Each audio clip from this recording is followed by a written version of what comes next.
subjetivo, tiene que ver si es relevante o no la culpa de la gente, los factores. Y la responsabilidad, que la vamos a ver más adelante, ya tiene que ver con el resultado de esa obra que uno tiene, o de esa acción que uno tiene que llevar adelante. Y me quedaba decirles recién, que lo pasé de largo, la última función, que es la función punitiva, que no está incorporada en el Código Civil, que es una función sancionatoria que está incorporada en la Ley de Defensa del Consumidor.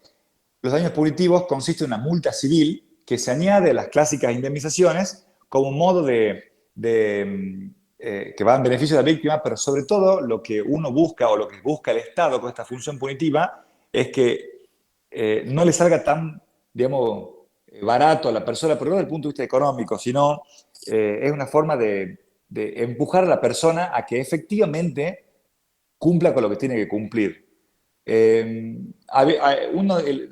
Los principios del siglo pasado ya, no tan principios, pero mediados del siglo pasado, había un caso emblemático que era en Estados Unidos de la Ford. Ford sacó un auto al mercado que después descubrieron que si lo chocaban de la parte de atrás al auto, el auto explotaba y probablemente se prendía fuego y la gente moría.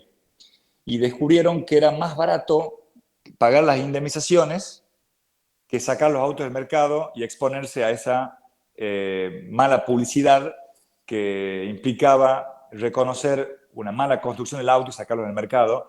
Lo descubrieron, se hizo toda una investigación, y además de los daños y perjuicios generados por las cuestiones que habían ocurrido, le aplicaron una multa gigantesca para aquella época, para que de algún modo aprendieran a que eso no se podía hacer. No reducir solamente las cosas a una cuestión económica, sino entender que hay una cuestión mucho más significativa que va más allá, reitero, de la indemnización por daño y perjuicio y de la cuestión económica. Por eso les contaba también en su momento que el Código Civil nuevo está atravesado por diversos principios, entre los que está el respeto de la dignidad humana como un principio fundamental, la persona como consumidor, y también los principios de precaución y de prevención respecto de la persona y de no generar daños injustificados.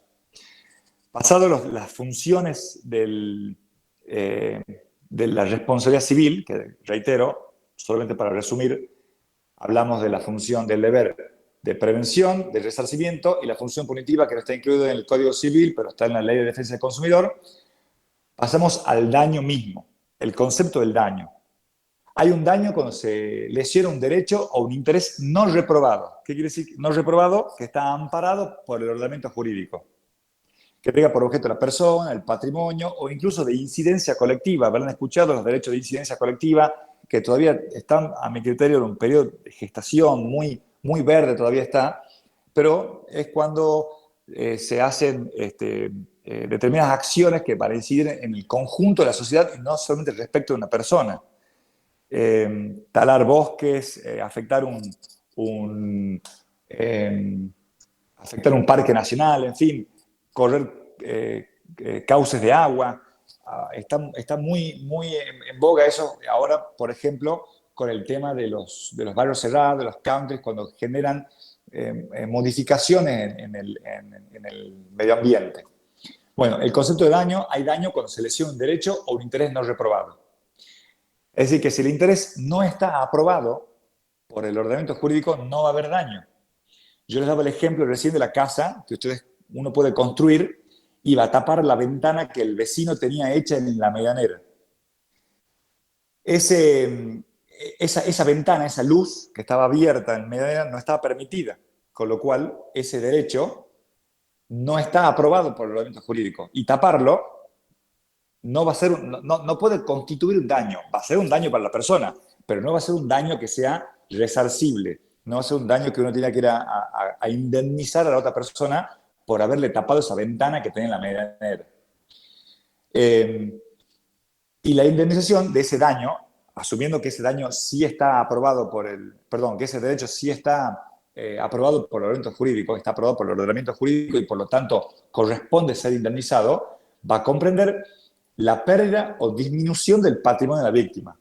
¿Cuáles son las cuestiones habituales que se consideran como pérdida o disminución del patrimonio? el daño emergente, el lucro cesante, pérdida de chance. El daño emergente es el daño inmediato. Vamos al ejemplo del auto.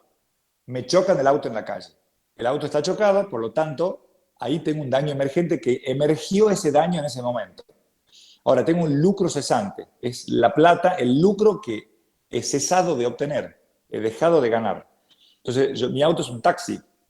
Choca el auto, daño emergente. No puedo usar el auto durante un determinado tiempo, es el lucro cesante, la plata que he dejado de ganar por no poder usar el taxi. La pérdida de chance. La pérdida de chance es la chance cierta que uno tenía de generar algo en función de ese derecho. Si yo ese auto lo iba a entregar a la concesionaria porque me reconocían, digamos, 500.000 pesos, e iba a poner otro 1.000.000 de pesos, y me llevaba un auto 0 kilómetros de 1,5 millones, y ahora resulta que el auto chocado no me reconocen nada, y aún arreglándolo, no consigo esos 500.000 pesos, he perdido la chance de obtener un auto nuevo 0 kilómetros, por supuesto, reitero, con ese auto de 500, con el otro millón adicional, pero perdí una chance.